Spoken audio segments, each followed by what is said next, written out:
My Weird School. Mrs. Roopy is Loopy. By Dan Gutman, pictures by Jim Palelot. That army guy. My name is AJ.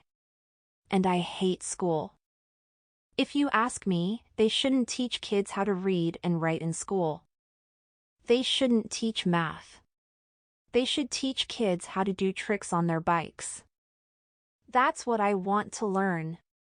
But my teacher, Miss Daisy, thinks reading and writing and math are really important for some reason.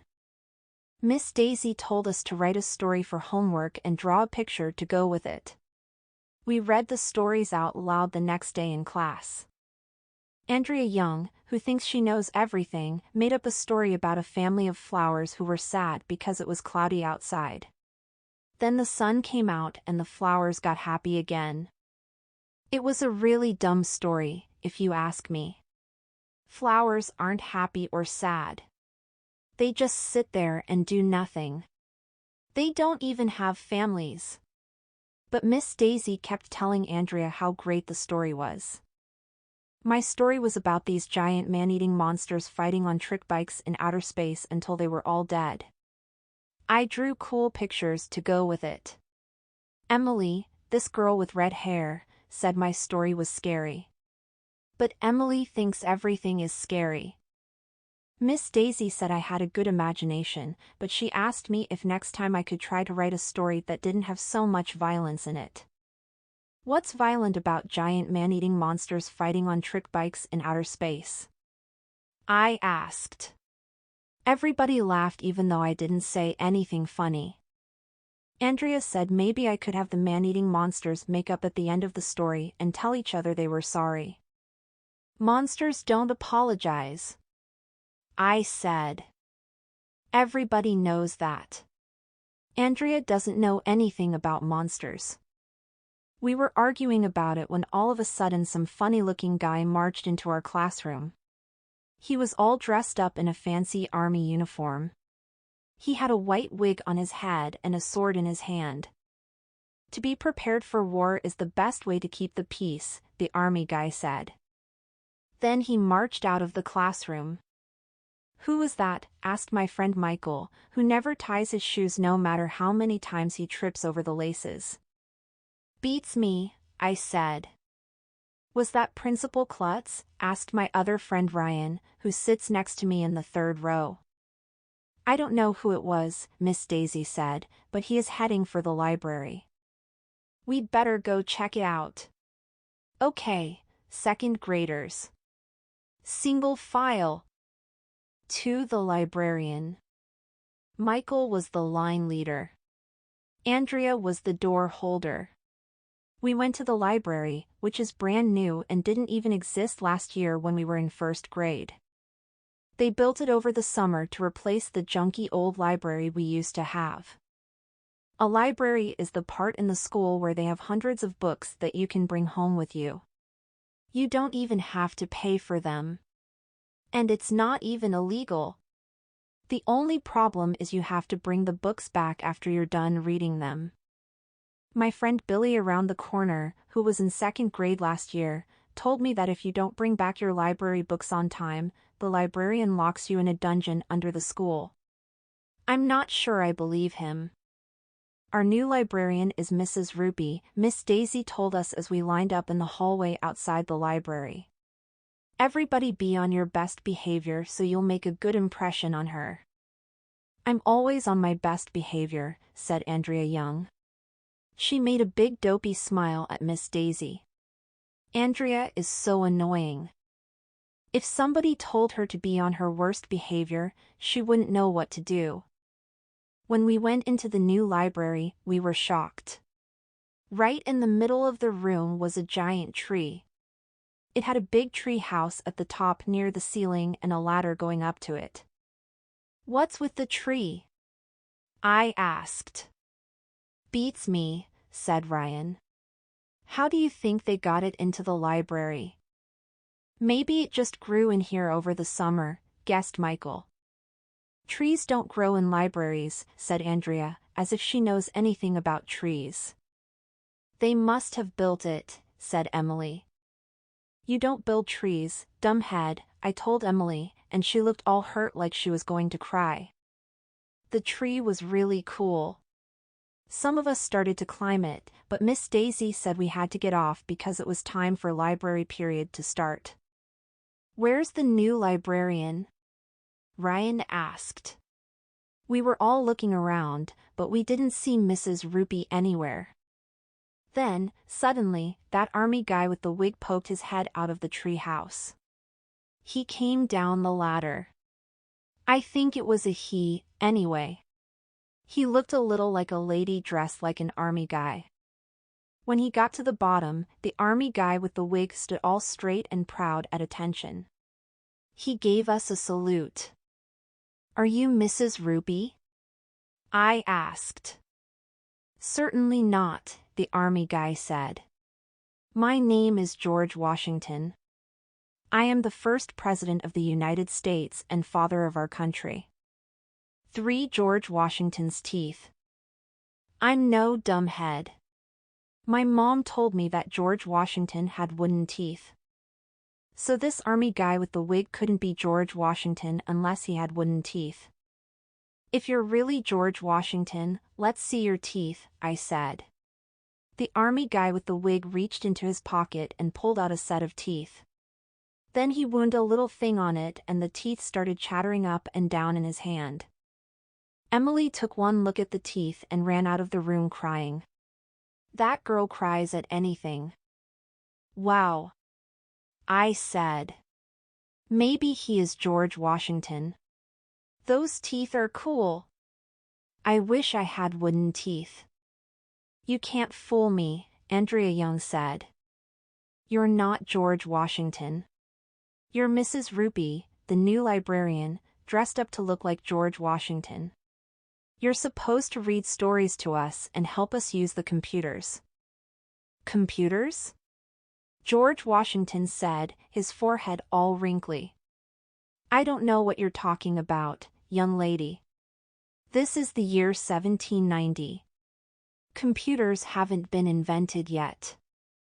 No matter what we said, the army guy with the wig insisted that he was really George Washington. He read us a story about when he was a boy and he chopped down a cherry tree. Then he showed us a bunch of books about the United States. All through library period, the army guy with the wig said that he was George Washington. After a while, we started calling him George Washington. General Washington, I asked, may I go to the bathroom?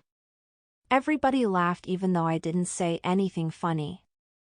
Kids think anything to do with bathrooms is funny. If you want to make your friends laugh, all you have to do is stick your face in their face and say either bathroom or underwear. It works every time. I'm sorry, George Washington said. This is the year 1790. Bathrooms have not been invented yet. It wasn't an emergency or anything, so I waited. We were allowed to check out any book we wanted from the library. I took out a book about jet fighter planes because it had cool pictures in it. For a president, this George Washington guy seemed to know a lot about finding books in the library and checking them out. It was time to go to lunch. We all had to salute George Washington as we left the library. Hey, how come you chopped down that cherry tree, anyhow?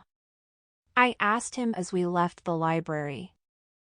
I cannot tell a lie, he said. I needed some wood for my wooden teeth. Then he showed us his chattering teeth again. I'm still not sure if that army guy with the wig was George Washington or not. But he was weird. 4 dumb heads. I took a seat in the lunchroom next to Ryan and Michael. Ryan stuck 2 of my carrot sticks in his nose, and I told him I'd give him a nickel if he ate them. He did, too. Me, I won't even eat carrot sticks before you stick them in your nose. Do you think that guy was really George Washington? Ryan asked. I don't know, Michael said. What do you think, AJ? That's when Andrea Young leaned over from the next table and opened her big mouth. That wasn't George Washington, you dumbheads, she said. That was Mrs. Roopy wearing a powdered wig and an army uniform. She may have been right, but I didn't want to admit it, because I hate her. Ryan took out a dollar bill from his backpack and looked at the picture of George Washington. He sure looked like George Washington, Ryan said. George Washington has been dead for like 100 years. Andrea said. Even if George Washington was still alive, Emily said, I'm sure he would have more important things to do than come to our school and read us stories. That's when it hit me. If that army guy was really Mrs. Roopy dressed up as George Washington, maybe Mrs. Roopy isn't a librarian at all. Maybe she's just pretending to be a librarian, I said, just like she was pretending to be George Washington. Yeah, Michael said. Maybe she's a kidnapper and she's got our real librarian locked up in an empty warehouse at the edge of town. I saw that in a movie once. We've got to save her, Emily said with tears dribbling down her cheeks. Then she went running out of the room. There was only one way to solve the problem. We cleaned off our trays and went back to our classroom to ask Miss Daisy if George Washington was really Mrs. Roopy in disguise. Don't be silly, Miss Daisy said. As it turns out, Mrs. Roopy is absent today. She's home sick in bed. It must have been the real George Washington, but what does Miss Daisy know? Everybody knows Miss Daisy is crazy. 5 Mrs. Roopy's hero. Everybody in our class was excited before the next library period. We all wanted to see if George Washington would be there again. When we got to the library, there was just this lady who looked a little bit like George Washington, except she didn't have on an army uniform or a wig. She looked like a normal lady. Good morning, second graders, she said. My name is Mrs. Roopy. I'm sorry I couldn't be here the other day for your library period. But you were here, Ryan shouted. You must be mistaken, Mrs. Roopy said. I was homesick in bed. Can we see your wooden teeth again? Michael asked. Yeah, can we? Wooden teeth? Did you know that George Washington didn't have wooden teeth at all? His mouth was filled with cow's teeth. We all shouted. I asked Mrs. Roopy, did the cow have George Washington's teeth in her mouth? But that was you, wasn't it, acting like George Washington? Said Michael. Mrs. Roopy's forehead got all wrinkly just like George Washington's did when we told him about computers. I don't know what you're talking about. We all looked at one another. I wasn't sure if she was telling the truth or not. If I were George Washington, would I have this? Mrs. Roopy asked. Then she picked up her shirt and showed us her belly. She had a little tattoo of a heart right over her belly button. It was cool. I had to admit that George Washington would never have a heart-shaped tattoo over his belly button. So maybe that army guy with the wig wasn't Mrs. Roopy after all. Let me show you around the library, Mrs. Roopy said.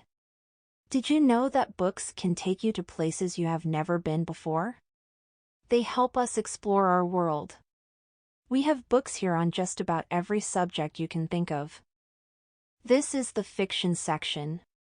Does anyone know the difference between fiction and non-fiction books? Non-fiction books are books that are not fiction, Ryan said.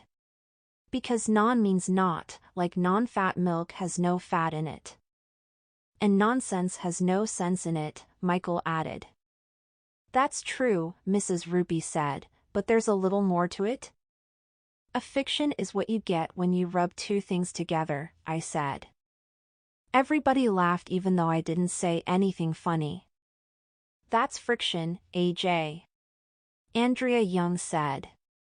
Fiction is a made-up story, and non-fiction is based on facts.